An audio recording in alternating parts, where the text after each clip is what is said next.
तो कहीं सवाल ही पैदा नहीं होता। मध्य प्रदेश में विधानसभा चुनाव के जो नतीजे आए हैं उससे बीजेपी आश्वस्त है और लोकसभा चुनाव में 29 सीट जीतने के दावे कर रही है। दूसरी तरफ विधानसभा चुनाव पर ही गौर करें तो मध्य प्रदेश की 10 लोकसभा सीट ऐसी हैं जिस पर कांग्रेस को भी भरोसा है कि वो इन सीट पर मजबूत है। कौन सी वो सीट है और क्या है यहां का राजनीतिक समीकरण, रिपोर्ट देखिए।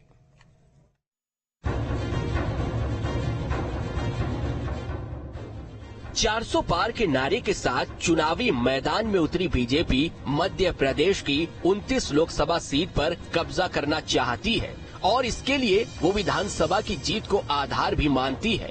लेकिन इसी विधानसभा चुनाव में कुछ सीट ऐसी भी हैं जिन पर कांग्रेस का करिश्मा दिखा और पार्टी ने इन सीटों पर कब्जा किया। इन क्षेत्रों की बात करें तो छिंदवाड़ा जिले की 7 विधानसभा सीट कांग्रेस ने जीती। मुरैना की 8 में से 5 विधानसभा सीट कांग्रेस ने जीती, जबकि बीजेपी 3 सीटें जीत पाई। भिंड की 8 विधानसभा सीट में से 4 कांग्रेस और 4 बीजेपी ने जीती। ग्वालियर की 8 में से 4 सीट कांग्रेस और 4 सीट बीजेपी ने जीती। मंडला की 8 विधानसभा सीट में से 5 कांग्रेस और 3 बीजेपी ने जीती। खरगोन की 8 विधानसभा सीट में से 5 कांग्रेस और 3 बीजेपी ने जीती। धार की 8 विधानसभा सीट में से 5 कांग्रेस और 3 पर बीजेपी ने जीत दर्ज की। बालाघाट की 8 विधानसभा सीटों में से 4 पर कांग्रेस और 4 पर बीजेपी ने जीत दर्ज की। टीकमगढ़ में 8 विधानसभा सीटों में से कांग्रेस ने 3 और बीजेपी ने 5 सीटें जीती। रतलाम में 8 विधानसभा सीटों में से कांग्रेस ने 3 और बीजेपी ने 5 सीटें जीती थी।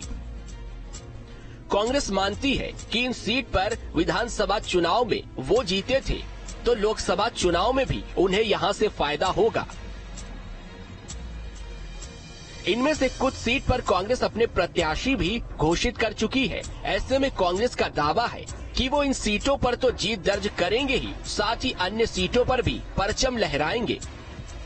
धार हुआ, मुरैना हुआ, आदिवासी बहुल क्षेत्र की बहुत सी सीट्स ऐसी रहीं जहां पर कांग्रेस पार्टी का वोट शेयर बीजेपी से बहुत ज्यादा था। 7 में से 5-5 सीटें हम जीते हैं और अलग रणनीति हमने उसके लिए बनाई भी हुई है। सर्वाधिक सीट्स उनमें से हम जीतेंगे, आप आने वाले समय में देख लेंगे। प्रत्याशी घोषित जल्दी कर देने से मतलब ये नहीं होता है कि चुनाव जीत गए हैं। वहीं विधानसभा चुनाव में बीजेपी को मध्य प्रदेश में 163 सीट पर जीत मिली थी और साथ ही वोट प्रतिशत में भी वृद्धि हुई थी। लिहाजा बीजेपी का मानना है कि विधानसभा में मिले प्रचंड बहुमत के आधार पर लोकसभा में भी बीजेपी 29 सीटों पर विजय पताका लहराएगी। भारतीय जनता पार्टी को पिछले विधानसभा के चुनाव में लगभग 40% वोट शेयर मिला और इस बार हमने लक्ष्य 51% का रखा और हमें 49% लगभग वोट शेयर मिला।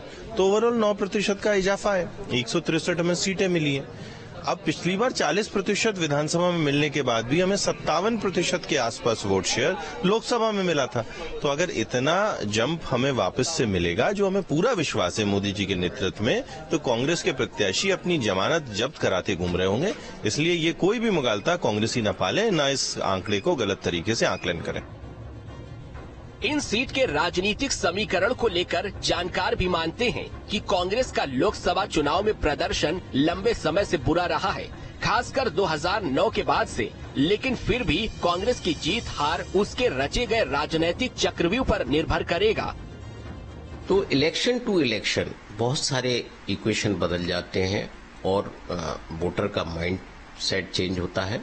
तो यहाँ ये कहना कि कांग्रेस केवल 10 सीटों पर अपनी मजबूत स्ट्रेटजी से चल जाएगी थोड़ा सा मुश्किल होता है, क्योंकि जो एक नैरेटिव है उस नैरेटिव पर आदिवासी वोटर पर भी फर्क पड़ता है, माइनॉरिटी पर भी पड़ता है और ओबीसी पर भी पड़ता है।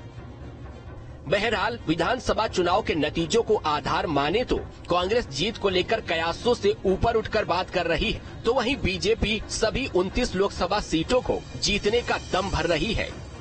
मध्य प्रदेश की 10 लोकसभा सीटें ऐसी हैं जिसकी विधानसभा सीटों में कांग्रेस को बेहद फायदा हुआ था, इसलिए कांग्रेस इन सीटों को लेकर काफी आश्वस्त है। हालांकि बीजेपी का साफ तौर पर कहना है कि वोट प्रतिशत उन्हें ज्यादा मिला था तो तमाम लोकसभा सीटें वो जीत रही है। लेकिन क्या होगा चुनावों का परिणाम, ये देखने वाली बात होगी, क्योंकि दोनों ही दल अपने अपने दावे यहाँ जरूर करते नजर आ रहे हैं। वीडियो जर्नलिस्ट प्रदीप के साथ गौरव गुप्ता, न्यूज 8 मध्य प्रदेश, छत्तीसगढ़।